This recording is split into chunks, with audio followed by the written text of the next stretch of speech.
Welcome to Military Campaigns, the ultimate exploration of battles that shaped history, strategy, power, and courage. Each episode takes you to the front lines of pivotal moments in time. Adolf Hitler, with his iron grip on Germany, transformed a once struggling nation, humiliated by its defeat in World War I and subjected to the stringent terms of the Treaty of Versailles, into a fearsome war machine. At the height of their power, the Nazis were a dominant force with their military strategy, Blitzkrieg, otherwise known as Lightning War, allowing them to overrun much of Europe with sheer speed and aggression. Poland was the first to be devastated by the Nazi war machine, being conquered in mere weeks. France, once a formidable military power, also fell victim to the relentless German assault. Just a year prior, Czechoslovakia, rife with disunity and division between the Czechs and Slovaks, provided Hitler the opportunity to exploit tensions and seize control. Through intimidation, bullying, and manipulation, he coerced President H.H.N. into signing the country over to the Nazis. Germany, under Nazi control, seemed unstoppable. Hitler envisioned a 1,000-year Reich, dominating Europe and beyond. Yet amid this high point of power, two fatal miscalculations would seal the fate of the Third Reich. The first was the invasion of the Soviet Union in 1941, and the second was the declaration of war on the United States. These decisions led to Germany fighting on two fronts, with already poor and overextended supply lines. These strategic blunders would turn the tide against Hitler, leading to the fall of Nazi Germany. Join us as we explore the dramatic collapse of the Nazis and the relentless march of the Allies that brought an end to one of history's most tyrannical regimes. You are watching Military Campaigns. On December 18, 1940, Hitler issued Directive 21 to the leadership of the Wehrmacht, ordering preparations for an offensive war against the Soviet Union. His generals advised against this, warning of the dangers of fighting on two fronts. However, Hitler dismissed their concerns, claiming Britain posed no real threat, so they would essentially be fighting on one front. This underestimation would lead to Germany's first major defeat, inflicted by the British.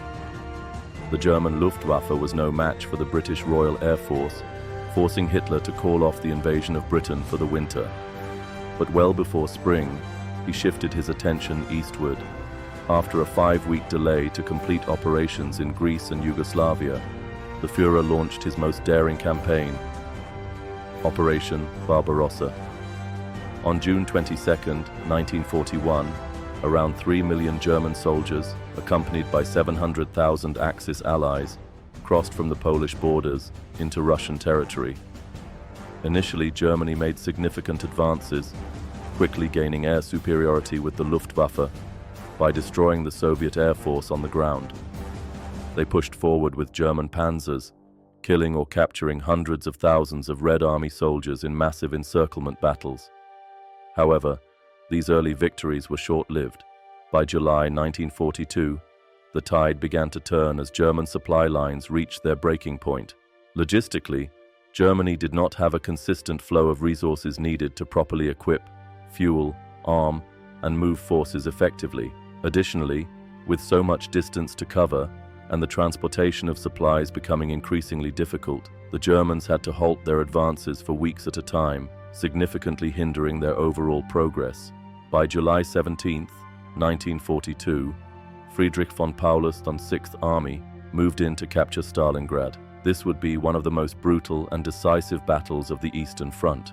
Compared to the Red Army, which was well equipped for urban warfare, the German army was no match. They lacked experience in urban combat and were completely reliant on blitzkrieg tactics that had brought them success thus far. The urban environment negated many of the advantages of the German blitzkrieg. Additionally, Red Army snipers played a critical role in this battle, inflicting heavy losses on German soldiers. By mid-November 1942, having endured starvation, malnutrition, and severe frostbite from the brutal Russian winter, coupled with Hitler's insistence on the 6th Army to continue fighting and ignoring any request for retreat, more than 220,000 German soldiers found themselves encircled by the Red Army, who had launched a counter-offensive dubbed Operation Uranus. By February 2nd, 1943, the Sixth Army surrendered.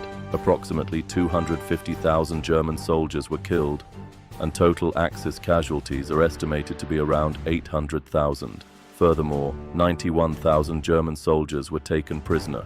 This halted German advances and led to a series of Soviet offensives that would push Germany back to Berlin. While the Eastern Front was bleeding Germany dry, the Western Allies were preparing for their own critical assault.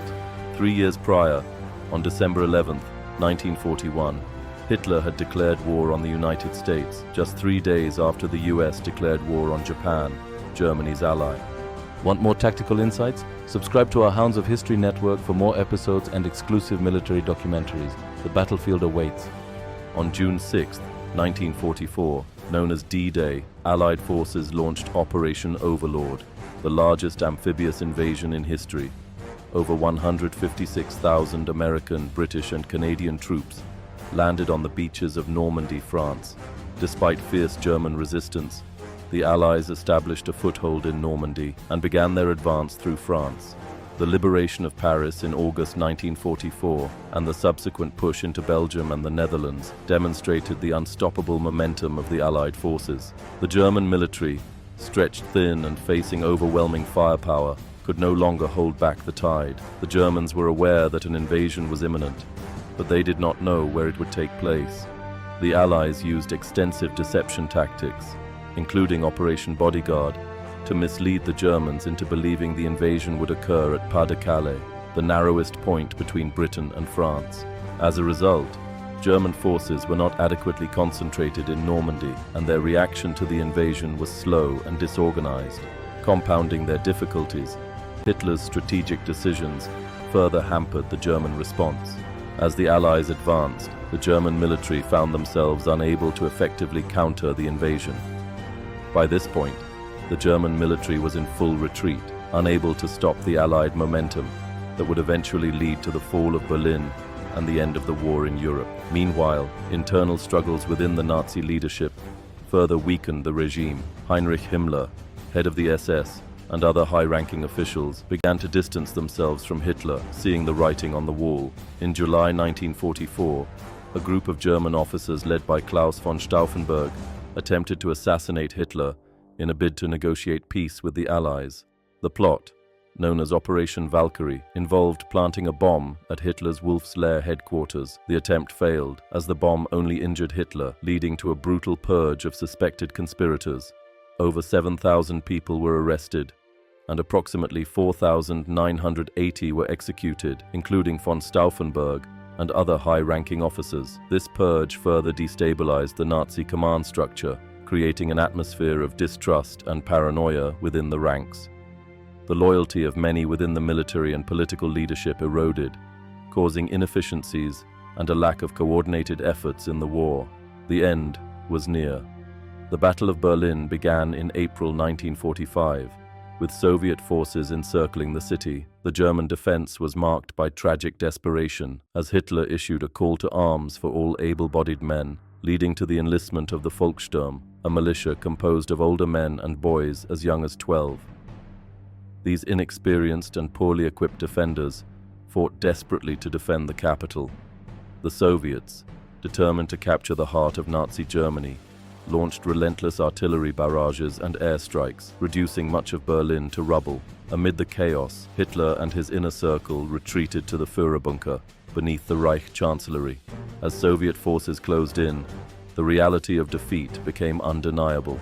On April 30, 1945, with Soviet troops only a few blocks away, Hitler committed suicide alongside his wife, Eva Braun, whom he had married the day before. Hitler's propaganda minister, Joseph Goebbels, and his wife also committed suicide shortly after, killing their 6 children before taking their own lives. The remaining German forces continued to fight, but their resistance was futile. By May 2, 1945, General Helmuth Weidling, the commander of Berlin's defenses, surrendered the city to the Soviets. The Battle of Berlin was a devastating conclusion to the war in Europe, marked by immense loss of life and the complete destruction of the German capital. The fall of Berlin signaled the imminent end of World War II in Europe, leading to Germany's unconditional surrender on May 8, 1945, known as VE-Day, Victory in Europe Day. Europe lay in ruins, with millions dead and displaced. The legacy of the Nazis serves as a stark reminder of the horrors of war and the dangers of totalitarianism. The sacrifices made by millions to defeat this regime underscore the enduring importance of vigilance in the face of tyranny. The Holocaust will forever go down as one of history's most heinous atrocities. 6 million Jews were systematically exterminated in concentration camps across Europe. The industrial scale of the genocide, with death camps such as Auschwitz, Treblinka, and Sobibor, revealed the depths of human cruelty and the devastating impact of unchecked hatred and bigotry. In the aftermath of the war, the Nuremberg trials were established to hold Nazi leaders accountable for their crimes. Heinrich Himmler, the head of the SS and architect of the Holocaust, attempted to escape justice by assuming a false identity. However, he was captured by British forces and, realizing that he would face trial, committed suicide by ingesting a cyanide capsule on May 23, 1945. Hermann Göring, commander of the Luftwaffe, was also captured and tried at Nuremberg. Göring's behavior during the trials was marked by arrogance and defiance, often displaying a childish demeanor in court. He was found guilty on all counts, including crimes against humanity, and was sentenced to death by hanging. However, on the night before his scheduled execution, Göring committed suicide by ingesting a cyanide capsule smuggled into his cell. The Nuremberg trials set a precedent for international justice, establishing that those who commit atrocities would be held accountable regardless of their position or power.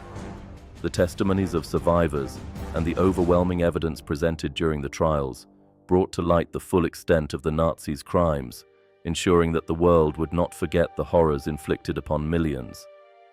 The enduring legacy of this dark chapter in history emphasizes the need for vigilance in protecting human rights and the unyielding pursuit of justice and equality.